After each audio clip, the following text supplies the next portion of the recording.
మాతృదేవోభవ. ఈ రోజున 21/1/2024 నుండి 27/1/2024 వరకు ఒక వారం రోజుల పాటు గోచార ప్రభావం ఈ సింహరాశి వారి మీద ఎట్లా ఉంటుంది అనేటటువంటి దాని గురించి ఇప్పుడు తెలుసుకునే ప్రయత్నం చేద్దాం. ఇది కేవలం గోచారం మాత్రమే, ఇది జాతకం కాదు. జాతకంలో ఒక భాగం మాత్రమే, కొంత భాగం మాత్రమే దీనిలో ఫలితాలు ఉంటాయి. దీన్ని జాతకానికి అనుసంధానం చేసుకోవాల్సి ఉంటుంది. అప్పుడు మీకు పరిపూర్ణమైనటువంటి ఫలితాలు వస్తూ ఉంటాయి.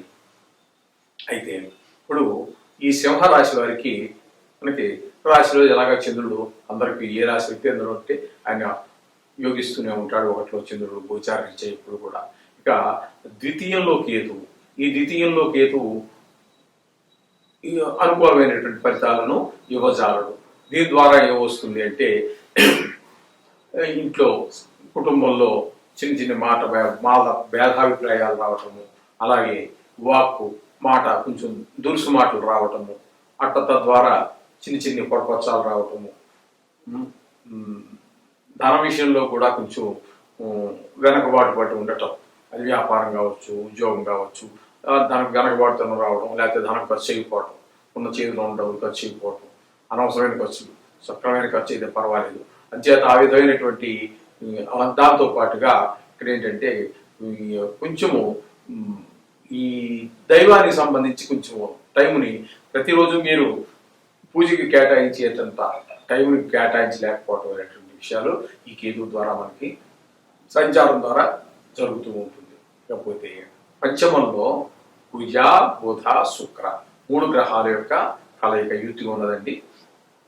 పంచమంలో కుజుడు శుభ ఫలితాలను ఇవ్వజాలడు, అశుభ ఫలితాలే ఉంటాయి. అలాగే బుధుడు కూడా పంచమంలో గోచార రీత్యా శుభ ఫలితాలు ఇవ్వజాలడు. అలాగే శుక్రుడు కూడా శుభ ఫలితాలు ఇవ్వడు. ఈ పంచమంలో ఉన్నటువంటి 3 గ్రహాలు కుజ, బుధ, శుక్రుడు 3 గ్రహాలు కూడా మనకి ప్రతికూలమైనటువంటి ఫలితాలే ఇవ్వడం జరుగుతూ ఉంటుంది. చేత కొంచెము ఈ శుక్రుడు ద్వారా లభించేటువంటి మనకి ఈ వైభవాలు కొంచెం తగ్గటము, అలాగే వ్యాపార బుద్ధికారకుడు, బుద్ధి ఆలోచన, బుద్ధి అంటే బుద్ధికారకుడు కాబట్టి బుధుడు ఆలోచన ద్వారా సరి అయినటువంటి విధానంగా లేకపోవటం, కారకుడు కూడా వృత్తికారకుడు కాబట్టి అందుచేత ఆ విధమైనటువంటి వృత్తిపరమైనటువంటి కొన్ని చెడు ఫలితాలు రావటము, కుజుడు వల్ల కొంచెం గాయాలని అవన్నీ తగ్గటమని, ఇటువంటి కొంచెము కుజుడు వల్ల కూడా ప్రతికూల ఫలితాలే ఉంటాయి. ఇకపోతే షష్టమంలో రవి యొక్క సంచారం జరుగుతోందండి. షష్టమంలో రవి సంచారం జరగటం వల్ల మనకి ఈయన అనుకూలమైనటువంటి ఫలితాలు ఇస్తారు. గోచార రీత్యా చక్కగా ఆరోగ్యం బాగుంటుంది. అలాగే మన దగ్గర ఇంతకుముందు తీసుకున్నటువంటి ధనం ఎవరైనా తీసుకుని ఉన్నారో మనం ఎవరి దగ్గర తీసుకుని ఉన్నట్టయితే ఆ రుణం తీర్చేయడం జరుగుతూ ఉంటుంది. ఎవరైనా మనకి ఇవ్వాల్సిన వాళ్ళు ఉంటే ఇవ్వటం కూడా, మనకి బాకీ తీర్చేయటం ఈ విధమైనటువంటి జరుగుతూ ఉంటుంది. అలాగే తండ్రి గారి యొక్క ఆరోగ్యం కూడా కొంచెము అనుకూలంగానే ఉంటుంది, పెద్దగా ఇబ్బంది పెట్టదు ఆరోగ్య విషయంలో. ఆ విధమైన ఫలితాలు మన రవి అందిస్తూ ఉంటారు. ఇక సప్తమంలో మనకి శని సంచారం జరుగుతోందండి ఈ సింహరాశి వారికి. శని సప్తమంలో జరగడం ద్వారా ఇక్కడ శని శుభ ఫలితాలు ఇవ్వజాలరు. ఆయన కూడా కొంచెము ఆ కుటుంబ విషయాల్లో కొంచెం ఆయన అయితే ఇక్కడ కొంచెం ఫలితాలు ఇవ్వకపోయినప్పటికీ స్వక్షేత్రం కాబట్టి అంత ప్రభావం చూపించజాలరు, చెడు ప్రభావాన్ని చూపించరు. కొంత మనకి ఒక డిస్కౌంట్ అనుకుంటామే, ఆ విధమైనటువంటి స్వక్షేత్రం మూలాన కొంచెం మనకి శుభ అశుభ రెండు కూడా ఫలితాలు ఉంటాయి. ఆ విధమైన ఫలితాలు ఇవ్వడమే సమర్థుడు ఆయన. అది ముఖ్యంగా ఈ కుటుంబానికి సంబంధించి భార్యతోటి మన మాటల సందర్భంలో, లేకపోతే చేతల సంబంధంలో, ఈ విధంగా కుటుంబంలో మన భార్య పిల్లలతోటి, ఈ విధమైనటువంటి మన తల్లిదండ్రులతోటి, ఈ విధంగా మన అత్తామామలతోటి ఎవరన్నా మనతో కలిసి ఉన్నట్టయితే వారితోటి కొంచెం మనస్పర్ధలు అవి రావడానికి, పెద్దగా కాదు కొంతగా రావడానికి అవకాశం ఉంటుంది. ఈ విధమైన ఫలితాన్ని సప్తమంలో శని సంచారం వల్ల, గోచార సంచారం వల్ల జరుగుతూ ఉంటుంది. ఇకపోతే అష్టమంలో రాహు సంచారం జరుగుతోంది. ఈ అష్టమంలో రాహు సంచారం కూడా అంత శుభ ఫలితాలను ఇవ్వజాలదు. అష్టమంలో కూడా ఈ రాహు సంచారం వల్ల కొంచెము శుభ ఫలితాలు ఇవ్వదు, అశుభ ఫలితాలే ఇది ఇవ్వడానికి సమర్థుడు. ఇకపోతే భాగ్యంలో గురువు ఉన్నారండి. భాగ్యంలో అంటే మేషరాశిలో గురువు సంచారం జరుగుతోంది.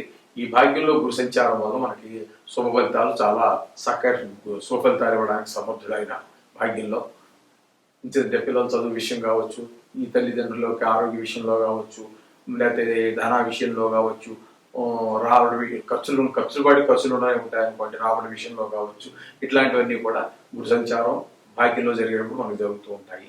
ఈ విధమైనటువంటివి మనకి ఇందులో మొత్తంగా చెప్పాలి అంటే 4 గ్రహాలు సుఫలితాలు ఇస్తూ ఉన్నాయి. ఒక 4 గ్రహాలు అటు ఇటుగా కొంచెం సుఫలితాలు ఇస్తూ ఉన్నాయి. అంచేత కంగారు పడవలసింది ఏం లేదు.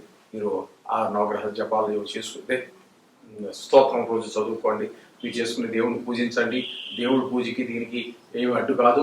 ఇదే అదే ఇది తప్పకుండా చేయండి. ఆ దేవుడి పూజ అంతా ఖచ్చితంగా దేవుడిని ప్రార్థిస్తూ ఉన్నారు అంతే. తప్పనిసరిగా ఈ నవగ్రహాలు కూడా మీరు ప్రార్థించుకోండి, చక్కటి మంచి ఫలితాలు ఉంటాయి. మీరు కంగారు పడాల్సింది ఏం లేదు, చక్కగా అంతా జరుగుతుంది.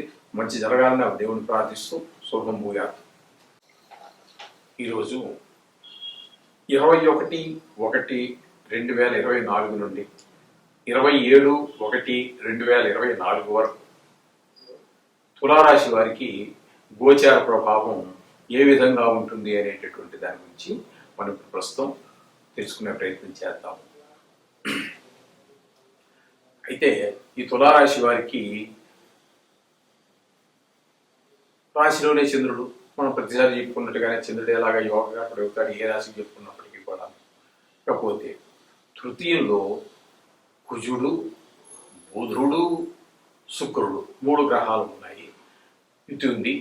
ఆ యుతి ద్వారా తున్నా విడివిడిగా ఉన్నా కూడా తృతీయంలో కుజుడు యోగకారకుడే అవుతాడు. సహాయ సహకారాలు ఉన్నాయి. అలాగే సహాయ సహకారం మిత్రుల యొక్క, బంధువుల యొక్క సహాయ, ఉద్యోగ స్థలంలో, వ్యాపార స్థలంలో కుజుడు ద్వారా మనకి అందరి యొక్క సహాయ సహకారాలు కూడా మనకి అందజేసేటటువంటి ఫలితాన్ని ఆ కుజుడు అనేటువంటి ఆయన ఇస్తారు మనకి. ఇకపోతే బుధుడు అనుకూలమైనటువంటి ఫలితాలను ఇవ్వజాలడు. అక్కడ మనకి వ్యాపార విషయాల్లో కావచ్చు, వాళ్ళ యొక్క సహాయ సహకారాలు మనకు ఉండవు ఈ బుధుడి యొక్క అక్కడ గోచార ప్రభావం వల్ల. అలాగే శుక్రుడి యొక్క తృతీయ స్థాన చలనం వలన కూడా మనకి శుభమైనటువంటి ఫలితాలు రావు. అలాగే మన యొక్క కళత్ర అంటే మనకి భార్య ద్వారా కావచ్చు, లేకపోతే కుటుంబాలకు సంబంధించినటువంటివి కావచ్చు, అవి మనకి అనుకూలమైనటువంటి వాళ్ళు మనకు అనుకూలంగా ఉండరు. మనం చెప్పిన మాట కొంచెం పెడజేవ పెట్టడం జరుగుతూ ఉండొచ్చు.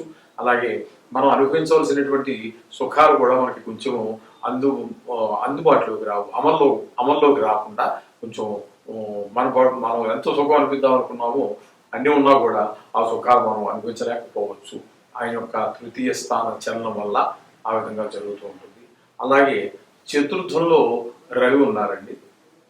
చతుర్థంలో రవి ఉండటం వల్ల కూడా మనకి శుభ ఫలితాలు ఇవ్వజాలరు. రవి ఆ స్థానానికి సంబంధించినటువంటి ఇంటి వ్యవహారాల్లో, ఉప్పు విషయాల్లో, మిగతా విషయాల్లో చర్చలు జరుగుతాయే కానీ ఒక కొలికి రాకుండా జరుగుతూ ఉంటాయి. అలాగే జరుగుతూ ఉంటాయి అంతేవి.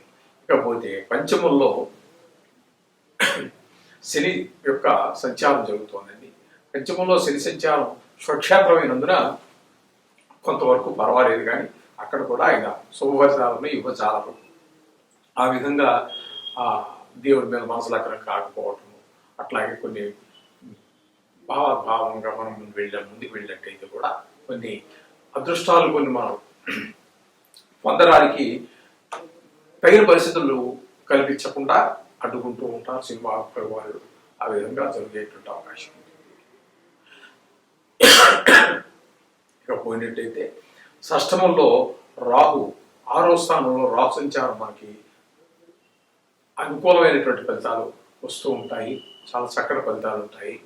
మనకి రావాల్సిన అప్పులు రావటం కానీ, మనకు అప్పులు ఇచ్చేవాళ్ళు మనం ఎన్నిసార్లు అడిగినా ఇవ్వకుండా మొహం చాటుగా తిరిగేవాడు కూడా తనగా వచ్చి మన అప్పులు మనకి ఇచ్చేయటము.